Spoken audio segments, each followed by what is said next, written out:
My fellow Decepticons, it is I, Starscreamsalot here, coming back at you today with another video, and today is going to be my first review of the year. Yay! So, some of you who've seen my 2025 figure ranking might remember, I started collecting Gunpla last year.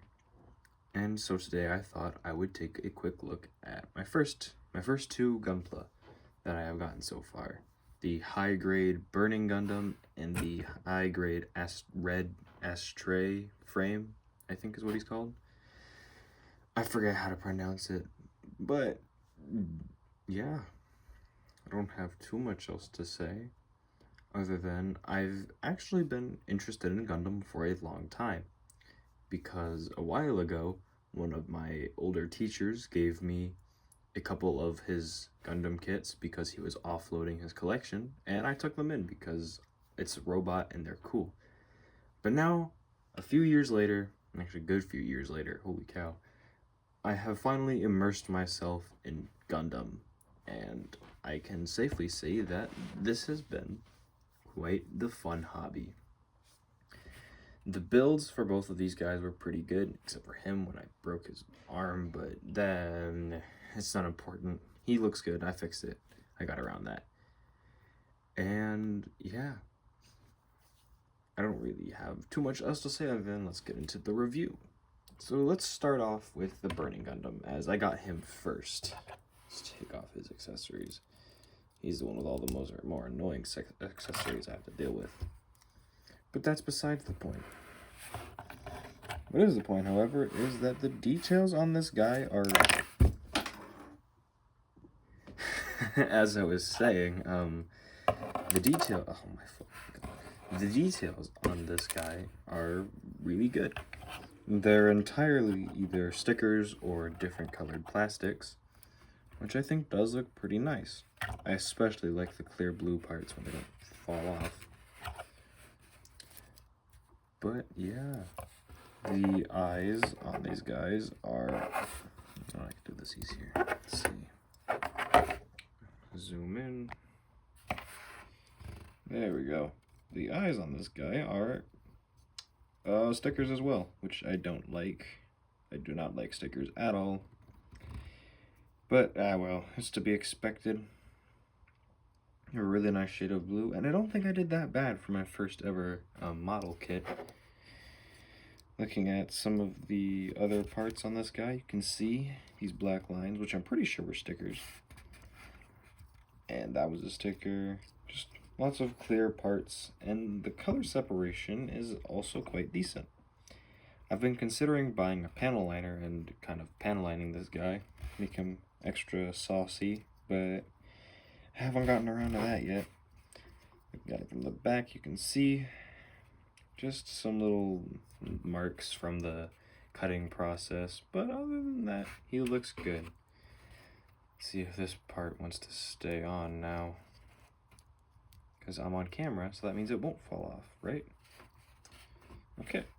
I also really like the blue used here. It's almost like a indigo, I would say. Maybe that's the wrong kind. Oh my god. Maybe that's the wrong kind of blue.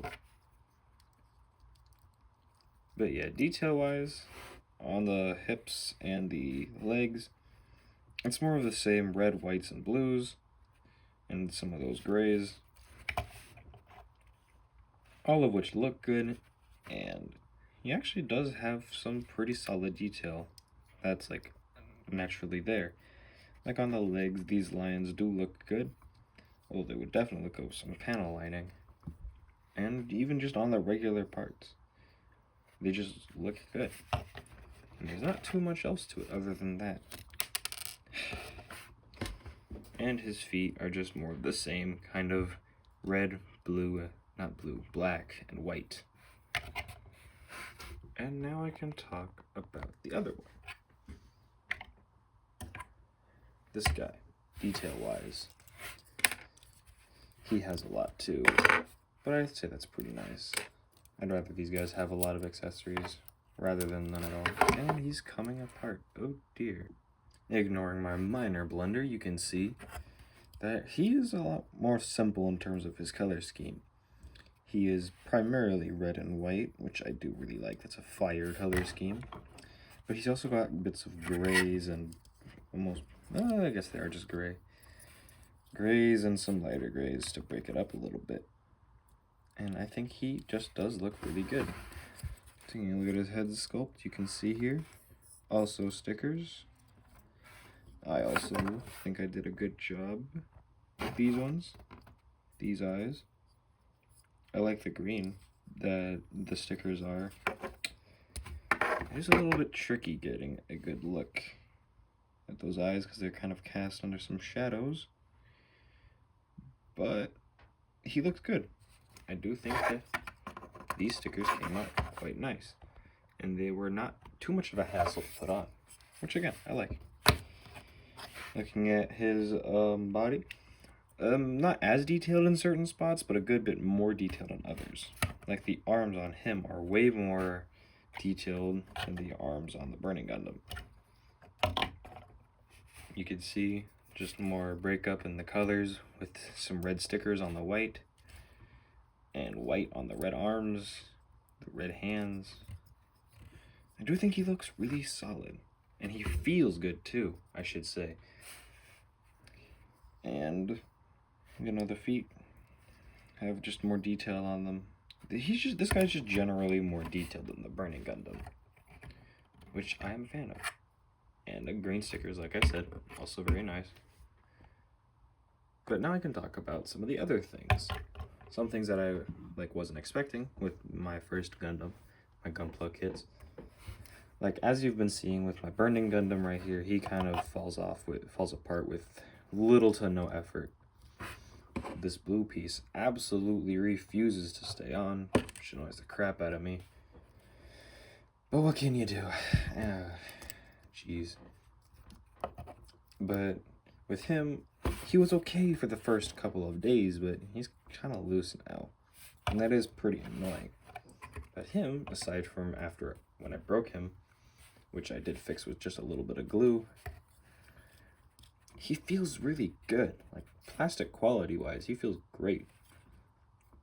He's not necessarily loose anywhere except for this piece right here, which I probably didn't do it right. But he does feel good. He feels good. I feel like take a good shake. Unlike him, which I feel like he would kind of crumble. Like you can see his waist is already kind of coming off, which is really annoying. And that's just the kits detail-wise. So going over the accessories, let's start with Burning Gundam because he's got a lot more going on. Starting with him, he comes with a sword that is attached to one of his hands. Come on, get off. There we go.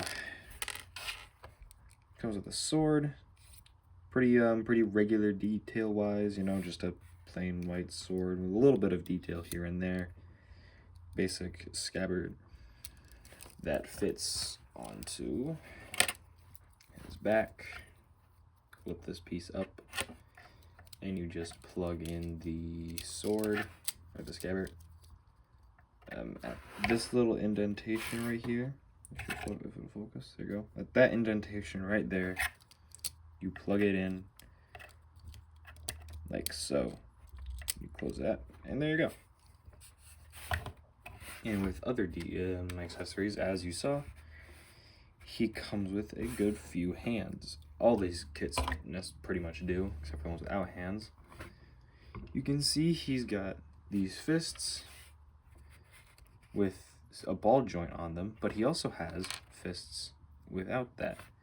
Because some of these hands, like these flayed out one that he's currently got on right now, have these little hinges right here for more posability, which I do like.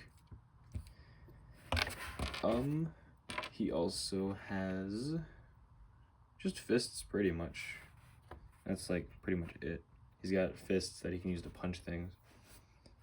Yeah, he has open hands, punching hands, and these red hands, which all you do, you just take off the hands, plug in the new ones, like so, which this one looks really nice. I love the the orange translucent plastic. I think it's a really nice color.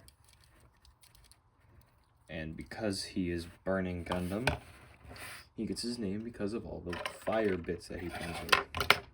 And this isn't even all of them, because I didn't feel like getting all of them. You know, bad on me, but he just has so much of it that, it wasn't really anything I cared about doing. But this one goes onto his fist, which you apply by kind of just shoving his hand in there, and that comes off of it pretty easily too. That's kind of my biggest issue with this figure right here. Everything just comes apart really easily. I just want more stability. But yeah, you get this fire fist, which I think looks sick when it doesn't want to fall apart. You can really get some dynamic punches with that. Some cool punching poses, which I think would look really sick. But nonetheless, everything about this one feels perfectly made to make me mad. But we also have this piece, which you attach by sticking this little piece right here onto the back of his foot, right there, that little hole. Or it was the other one. No, this one. It goes in kind of like that. And then you just encase it with the other one. You know what? All you gotta do is plug it in like so. Then you snap these two together. Come on, you. There we go. And now he's got a cool little kick effect, which also can be used for some really sick poses. I can definitely imagine him doing like a sort of dive bomb attack with this piece. Kind of like that. Yeah, that looks nice. And as you saw at the start, let's take these off him. He comes with this piece, which is just a bunch of fire effects that plug in on his back. You plug this little hole, the big square one, right here. And then once you've done that,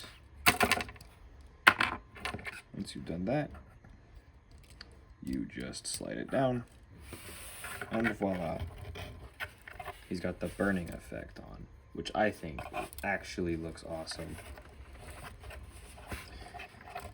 But, yeah. He's kind of carried by just how cool he can look in almost any sort of pose, I imagine. He could just look really sick. But he's kind of fragile, and he just doesn't like staying together, which I don't like. And it really annoys me. But he is actually pretty stable, as I've said. And he comes with a good few less accessories. He does come with a couple of extra hands, like this trigger one, which is for his gun. I will show you momentarily. This gun. And it's a cool looking gun. I mean, just simple gray with some nice looking details and the grabby parts. All you do is plug the gun on like that. Oh. Plug the gun on like this. Then you attach the palm piece like so. And you have his gun. Now it is pretty, like, it's not going anywhere. It's not gonna fling out of his hand, but like, it does rattle around. But if you can get it to stay still, it is a cool looking gun. But he also comes with two of these nice looking beam sabers, with some nice translucent pink plastic with the white hilts that are just pretty standard, but they do look cool. I prefer to have him posed up with the beam sabers rather than his main sword, this like katana one, kind of like Burning Gundams but cooler because this one is silver. And he's got this nice looking white scabbard that just goes onto the side of his hip, like so. It kind of gets in the way because of how long it is. I find him bumping into my shelf all the time, so I usually just leave it off. I think he looks fine without it, and I don't really pose him with this sword anyway, so it doesn't bug me too much. And then lastly, you have his shield, which is a very nice looking shield. It's a pretty solid too, which I like. And that just plugs onto this plug right here, as you might expect. And it ain't going nowhere. It's solid. It's staying there. The gun's not, but you know, it is whatever. And the beam saber did come off, but it looks good. You can also plug it in on this backwards one, like that. I mean, I don't know why you would do that when it's a shield. It's gonna go over here, but it's whatever. And along with this, I forgot to mention that the beam sabers, they do come apart, and they can be plugged in to these back spots right there. And I do like it when they do that. I think this this looks pretty cool, and I am a fan. And so now that we're done with the accessories, we get into posability, which both of these guys are pretty much the same, except Burning Gundam has some better forwards butterflies and better ranges at the head than he does. And a little bit, you know, I'm just gonna go with Burning Gundam because his articulation is better. Unfortunately, because he's the one that falls apart. So with the head and neck, you can get some. So let's raise the camera a little bit. There we go. So with him, you get some pretty far up, pretty good down. Get some of that action. Full 360 rotation. And at the shoulders, they are on ball joints, so they move around pretty freely. They go up like that far before falling off. So about here. And then the arms can go up as well. Bicep rotation. That came out, that's whatever. Bicep rotation. And double jointed elbows, so you get that nice deep bend. Wrist rotation, and if the specific hand has a hinge, then it hinges. But it's also always on a ball joint. And you get some pretty good forwards butterflies. Waist rotates, full 360. And it is on a little, well, no, it's not really on a ball joint, but you do get a little bit of movement. The hip skirts move out and forwards, except this one on the back, that's stationary. So he kicks forward that far and backwards that far. Double jointed knees for maximum. And a pretty good forward at the ankle, pretty good back, and some alright pivots. With the ability to do a full split. Yeah, full split. Pretty much. And the Ashtray Gundam, he's got just slightly worse articulation in most of his joints. And that's why I don't feel like going over him. Because otherwise they are pretty much the same. Although he might have better feet. And as for the last little thing I'm going to do, size comparisons. Let's get Burning right there. Straight over here. Straight. Here is Earthrise Starscream. And for another mech that I have, technically, you have the Genesis Dalek. No, it's not the Genesis Dalek. It's a Dalek. And they're in the 1/4400 scale, so they're about 5 inches. A little bit less than the 6 inches that I usually cover, but yeah. So that was my little review for my first 2 Gunpla. Now, despite how middling he might seem and how just alright he is, I am actually really obsessed with these things. Building them up is more fun than I've ever had with Lego, and I do have a few more kits. I did buy 2 more since talking about my 2025 figure ranking. As you saw, I did buy a Zagok, and I do have Ariel, but that's besides the point. Point is that these guys are great, and I will be buying more Gunpla. That Gundam Seed Zagok will be mine. And yeah, that's about it. If you like the video, please like the video. If you're not subscribed already, please subscribe. Join my Discord server, and I will see you all in the next one. Bye-bye.